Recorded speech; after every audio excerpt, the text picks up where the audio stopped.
Effects of Hurricane Maria in Puerto Rico. Hurricane Maria in September 2017 devastated the entirety of Puerto Rico and caused a major humanitarian crisis. Originally a powerful Category 5 hurricane, Maria was the strongest storm to impact the island in nearly 90 years. Maria made landfall on Puerto Rico on September 20 at high-end Category 4 status, bringing a large storm surge, very heavy rains, and wind gusts well above 100 mph 160 km/h, flattening neighborhoods and crippling the island's power grid. An estimated 2,982 fatalities and $90 billion in damage occurred as a result of the hurricane. Background: Hurricane Maria. Still recovering from Hurricane Irma 2 weeks prior, approximately 80,000 remained without power as Maria approached.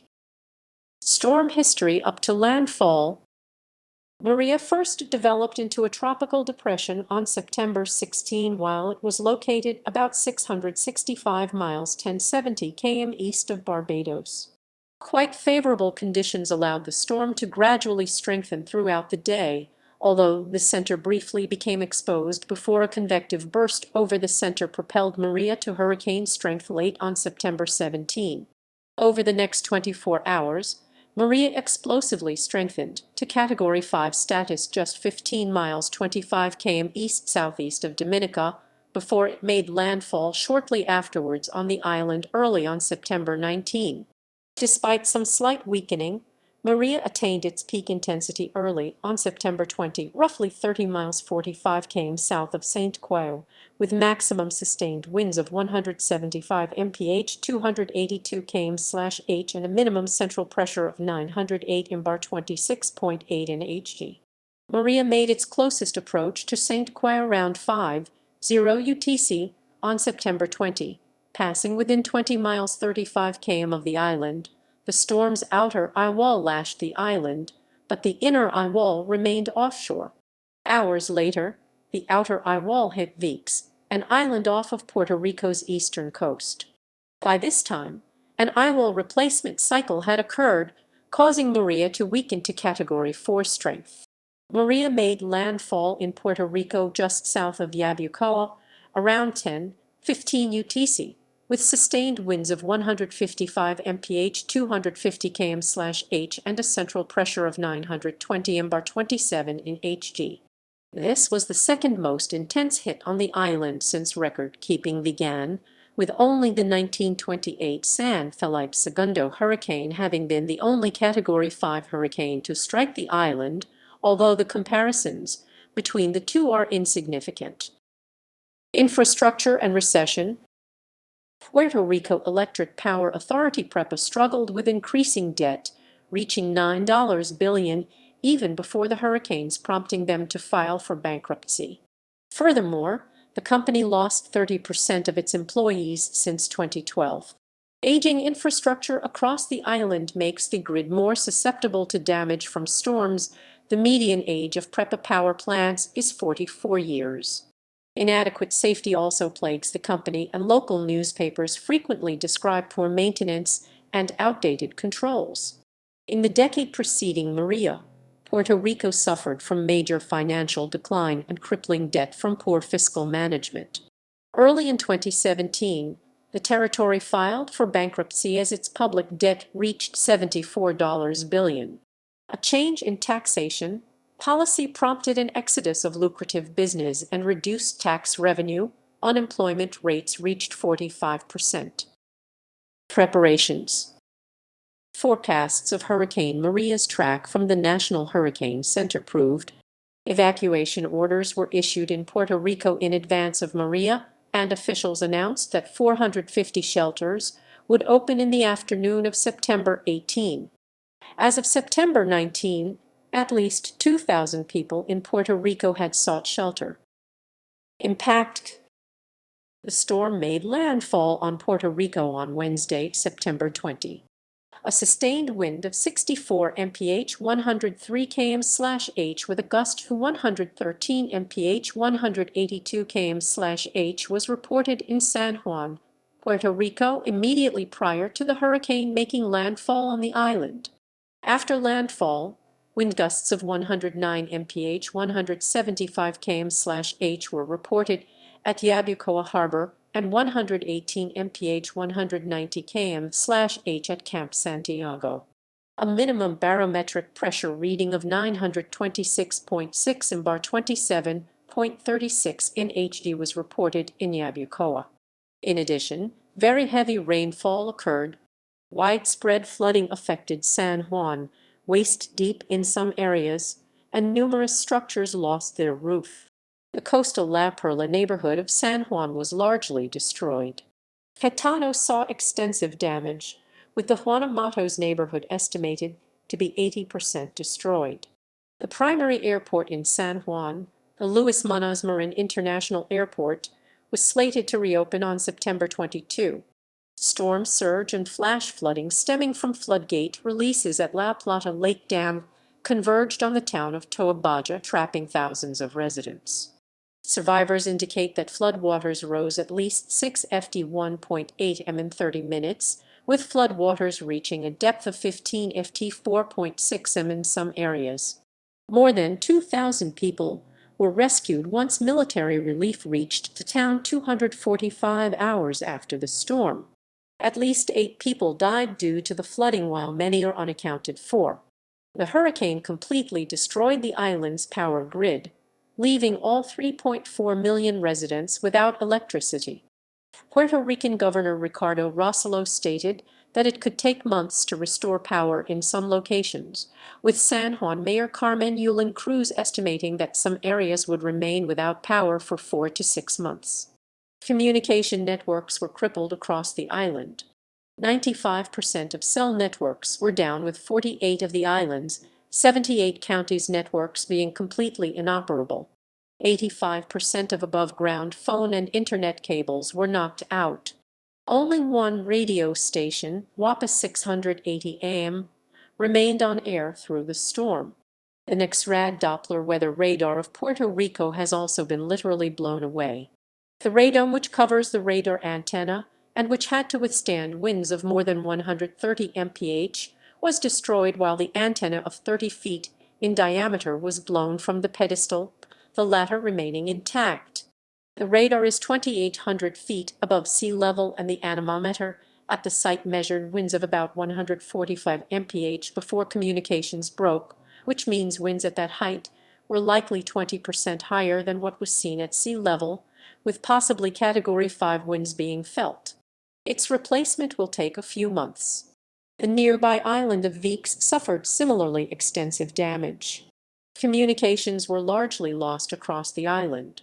Widespread property destruction took place, with many structures leveled. The recreational ship Feral, carrying a family of 4, issued a distress signal while battling 20 ft 6.1 mcs and 115 mph 185 km/h winds on September. Communications with the vessel were lost near Vieques on September 20.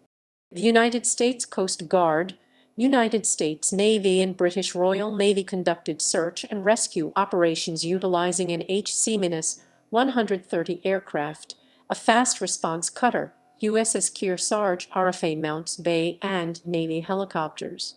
On September 21, the mother and her 2 children were rescued while the father drowned inside the capsized vessel. Maria's Category 4 winds broke a 96-foot 29-m line feed antenna of the Arecibo Observatory, causing it to fall 500 feet 150 m and puncturing the dish below, greatly reducing its ability to function until repairs can be made. Maria caused many factories in Puerto Rico to close, including factories that make Roman 4 bags. This led to a shortage of Roman 4 bags on the mainland, exacerbating an H3N2 outbreak that killed at least 30 children. Damage estimates and economic impact. On September 24, Governor Rossello estimated that the damage from Hurricane Maria in Puerto Rico was surely over the $8 billion damaged by Hurricane Georges. Governor Ricardo Rossello estimated that Maria caused at least $90 billion in damage. Approximately 80% of the territory's agriculture was lost due to the hurricane, with agricultural losses estimated at $780 million. Plantains, bananas, and coffee farms were severely damaged, and more than 90% of Puerto Rico's poultry was destroyed. Emotional impact. Suicide rates spiked after Hurricane Maria, especially among the elderly. Cases of depression also increased, and in some cases, combined with a lack of resources, lead to weight loss. Prolonged periods of no power and water caused many to feel the effects of pre-existing mental health issues, such as depression, even more profoundly. Food and drinkable water was hard to come by, even months after the passage of the storm, which only compounded feelings of hopelessness and helplessness. Most were not equipped to handle the lasting effects of the damage this storm wrought on the island. Those that survived the storm and aftermath have stated they will likely never forget. Some still feel the emotional effects while looking at pictures or recounting stories. Anxiety was high among survivors as well, as they tried to figure out how to survive daily. On the western side of the island, it was rumored that water was being pumped by AA to homes from Guajataca. The damage to the reservoir and further rumors that the lake was going to run dry increased levels of anxiety in residents of the region. Though water service had returned, it was unreliable and many still depended on bottled water. Death toll.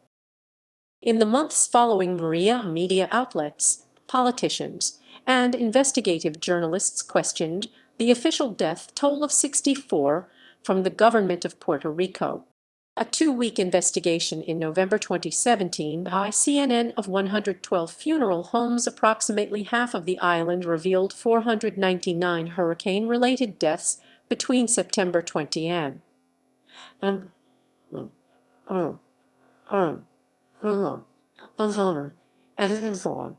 Funeral homes became so overwhelmed by the number of bodies that in one instance, a facilities director in Vigo Alta died from a stress-induced heart attack. Two scientists, Alexis Santos and Jeffrey Howard, estimated the death toll in Puerto Rico to be 1085 by the end of November 2017. They utilized average monthly deaths and the spike in fatalities following the hurricane. The value only accounted for reported deaths, and with limitations to communication, the actual toll could have been even higher.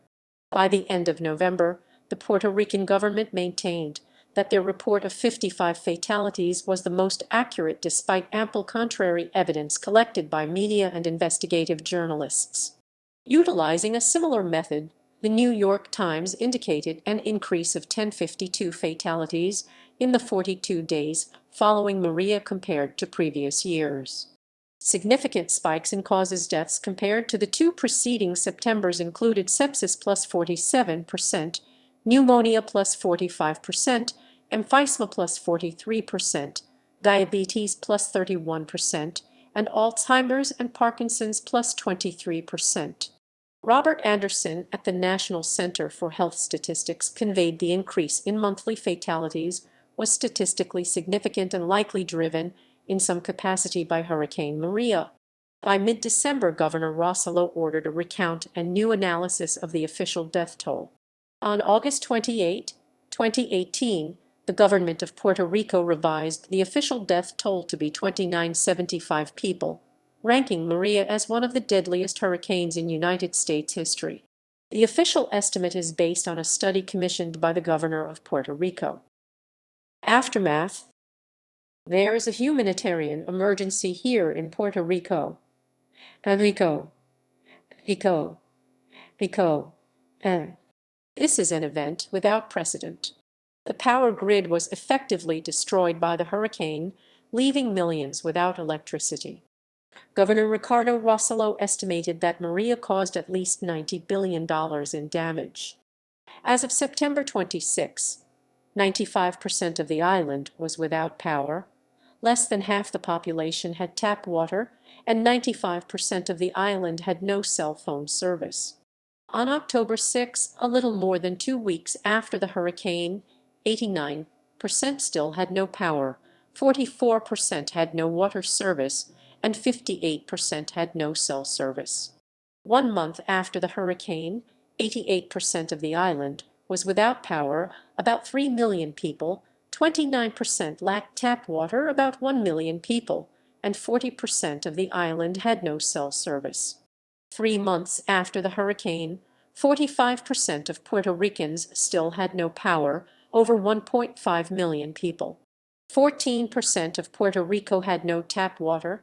Cell service was returning with over 90% of service restored and 86% of cell towers functioning.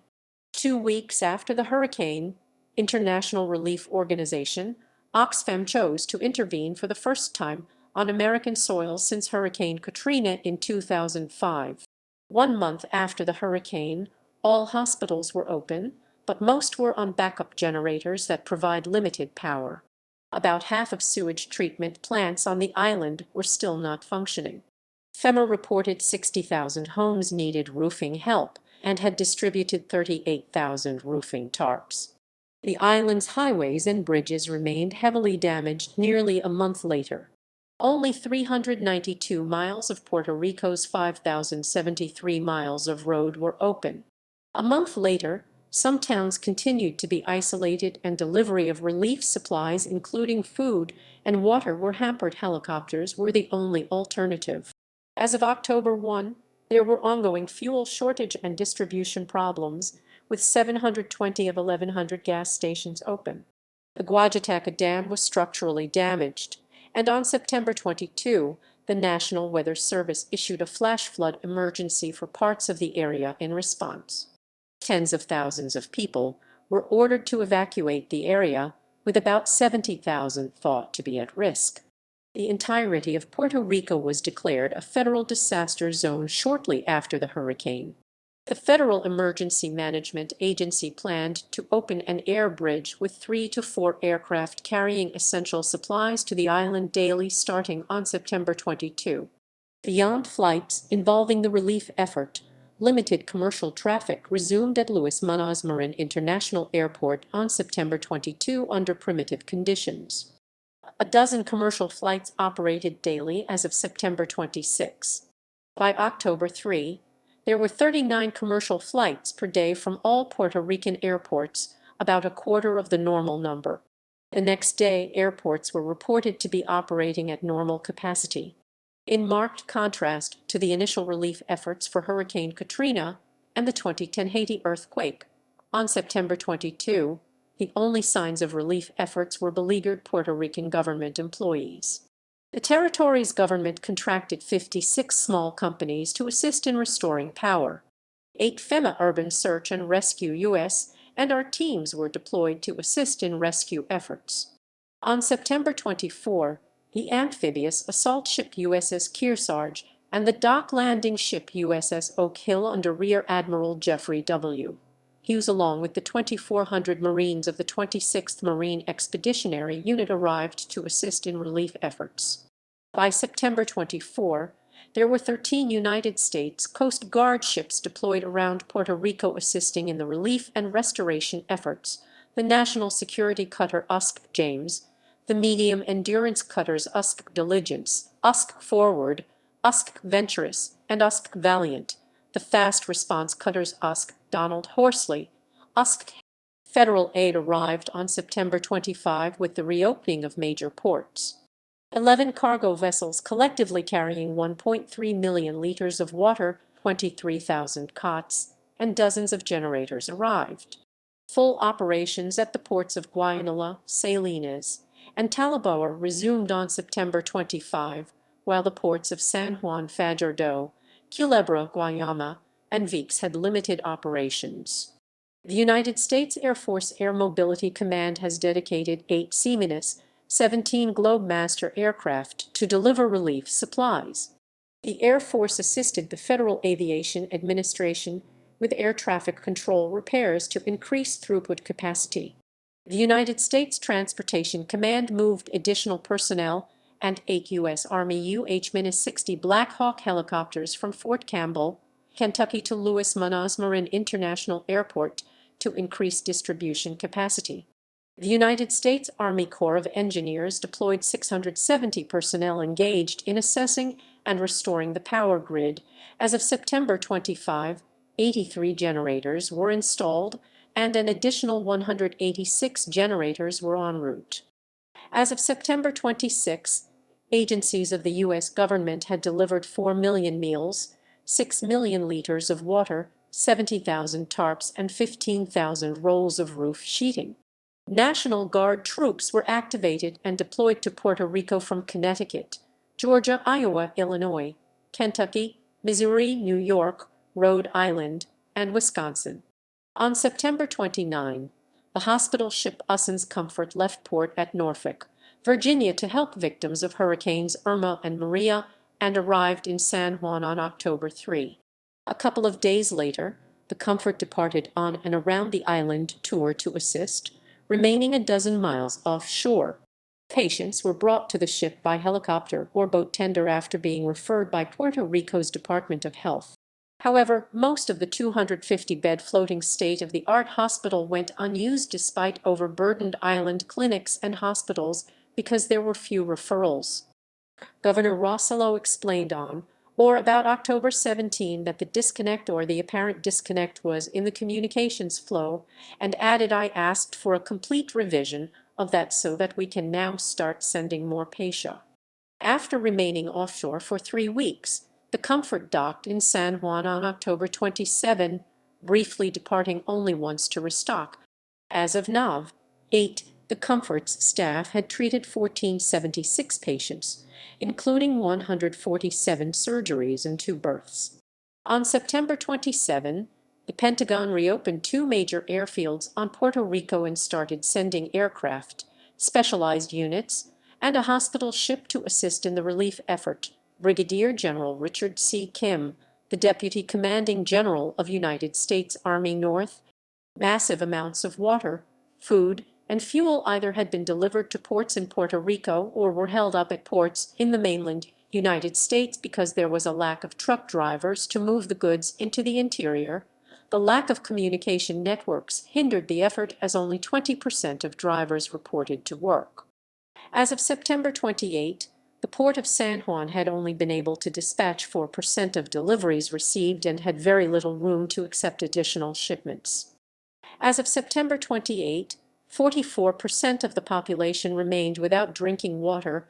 A joint Army National Guard and Marine Expeditionary Unit MEU team established an installation staging base at the former Roosevelt Roads Naval Station. They transported via helicopter Department of Health and Human Services assessment teams to hospitals across Puerto Rico to determine medical requirements. On September 29, the amphibious assault ship USS Wasp, which had been providing relief activities to the island of Dominico, was diverted to Puerto Rico.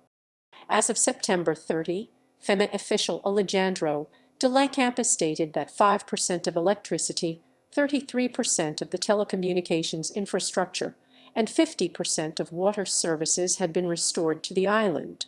On September 28, 2017, Lieutenant General Jeffrey S. Buchanan was dispatched to Puerto Rico to lead all military hurricane relief efforts there, and to see how the military could be more effective in the recovery effort, particularly in dealing with the thousands of containers of supplies that were stuck in port because of red tape, lack of drivers. On September 29, he stated that there were not enough troops and equipment in place, but more would be arriving soon. With centralized fossil fuel-based power plants and grid infrastructure expected to be out of commission for weeks to months, some renewable energy projects were in the works, including the shipment of hundreds of Tesla Powerwall battery systems to be integrated with solar PV systems, and sun and solar microgrid projects at 15 emergency community centers. The first were. In addition, other solar companies jumped in to help, including Sunnova and New Start Solar. A charity called Light Up Puerto Rico raised money to both purchase and deliver solar products, including solar panels, on Oct. 19. Many TV and movie stars donated money to hurricane relief organizations to help the victims of Harvey and Maria. Prominently, Jennifer Aniston pledged $1 million, dividing the amount equally between the Red Cross and the Ricky Martin Foundation for Puerto Rico. Martin's foundation had raised over $3 million as of October 13. On October 10, 2017, Carnival Cruise Lines announced that it would resume departures of cruises from San Juan on October 15, 2017. On October 13, both CNN and The Guardian reported that Puerto Ricans were drinking water that was being pumped from a well at an EPA Superfund site.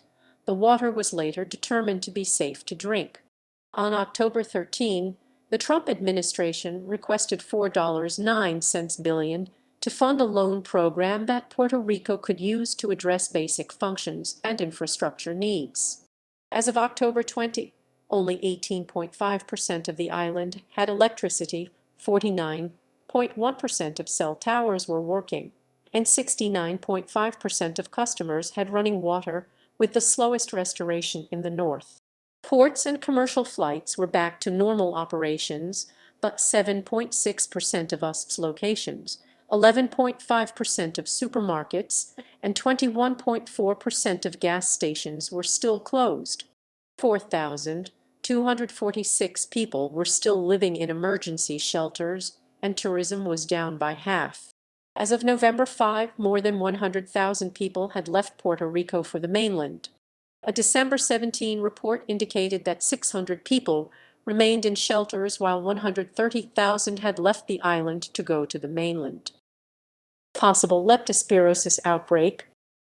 An outbreak of leptospirosis may have affected survivors in the weeks following the hurricane. The bacterial infection is contracted through water contaminated with animal urine, with an incubation period of 2 to 30 days.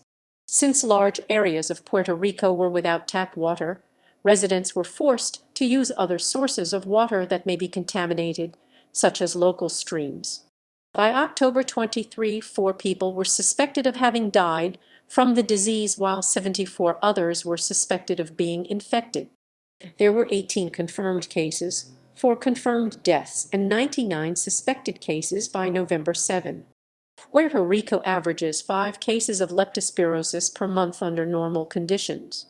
Despite the possibility of an outbreak, officials did not deem the situation being as dire. Recovery in 2018. Puerto Rico is a major manufacturer of medical devices and pharmaceuticals, representing 30% of its economy. These factories shut down or greatly reduced production because of the hurricane and have been slowly recovering since. This has caused a months-long shortage in medical supplies in the United States, especially Roman 4 bags. Small Roman 4 bags often come prefilled with saline or common drugs in solution, and have forced health care providers to scramble behind the scenes for alternative methods of drug delivery. In January 2018, when the shortage was projected to ease, flu season hit and lead to a spike in patients. By the end of January 2018, approximately 450,000 people remained without power island-wide.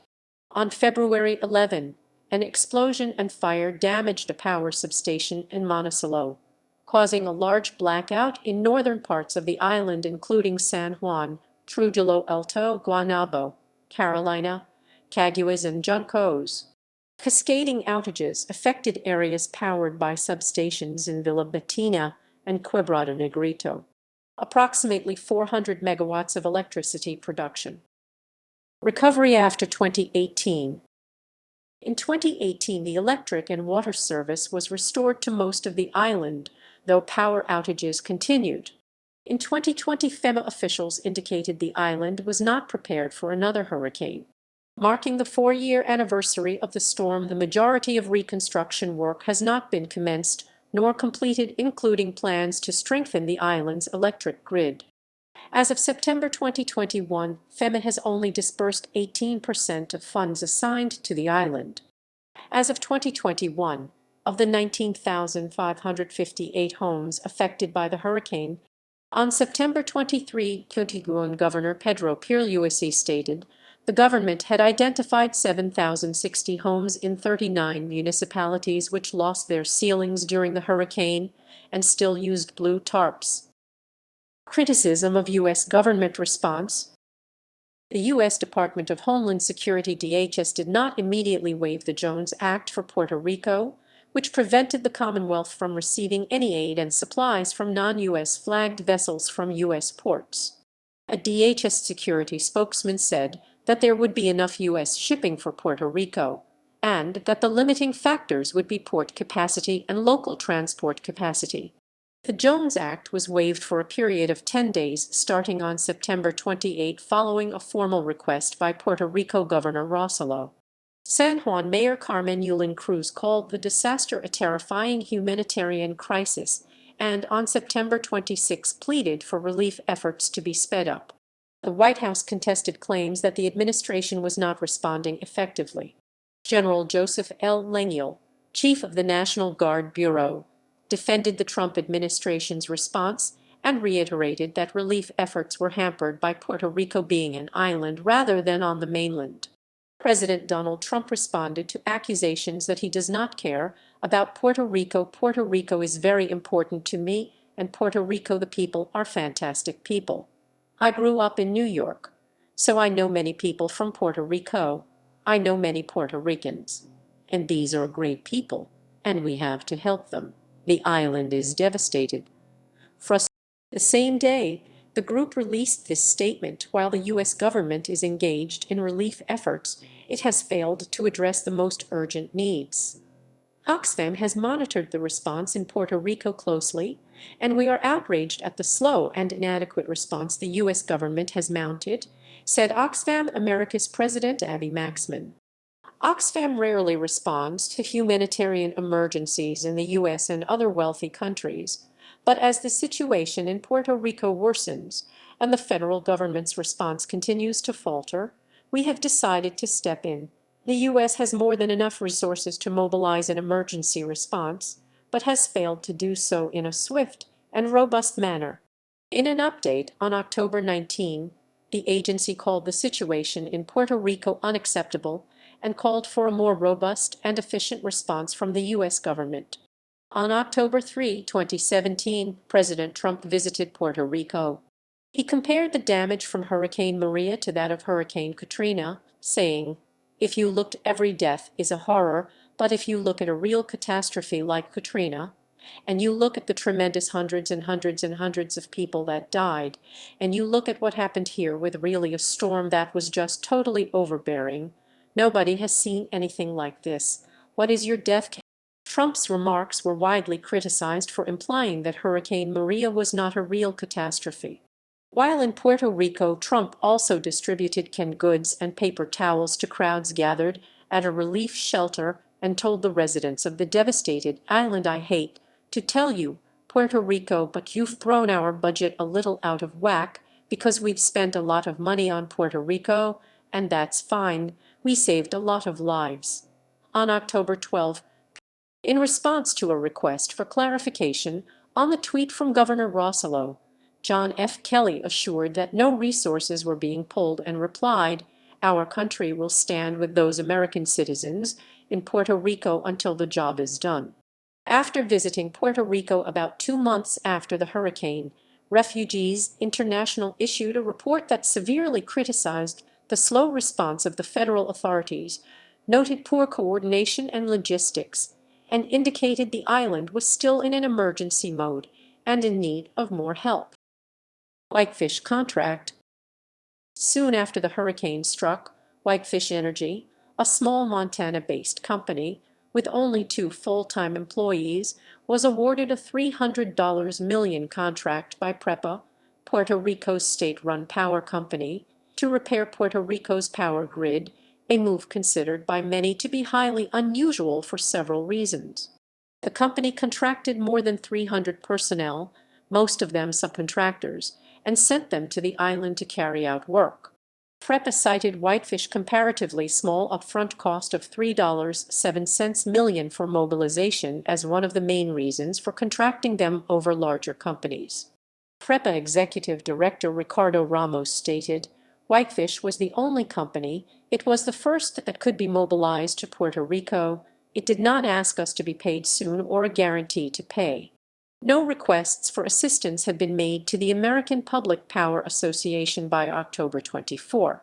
The decision to hire such a tiny company was considered highly unusual by many, such as former Energy Department official Susan Tierney, who stated the fact that there are so many utilities with experience in this and a huge track record of helping each other out, it is at least odd why the utility would go to Whitefish. Several representatives, both Democrats and Republicans, also voiced their concern over the choice to contract Whitefish instead of other companies. As the company was based in Whitefish, Montana, the hometown of U.S. Interior Secretary Ryan Zink, and one of Zink's sons had once done a summer internship at Whitefish. Zink knew Whitefish's CEO personally. These facts led to accusations of privatization and cronyism, though Zink dismissed these claims and stated that he had no role in securing the contract. In addition, Donald Trump himself, not just his cabinet, may having been involved in Whitefish obtaining the contract, as Whitefish's primary investor, HBC Investments, was founded by a prominent donor of Donald Trump. In a press release on October 27, FEMA stated it did not approve of PREPA's contract with Whitefish and cited significant concerns. Governor Rossello subsequently ordered an audit of the contract's budget. DHS Inspector General John Roth led the FEMA audit while Governor Rossello called for a second review by Puerto Rico's Office of Management and Budget. The governor then demanded that the contract be canceled. This was executed on October 29.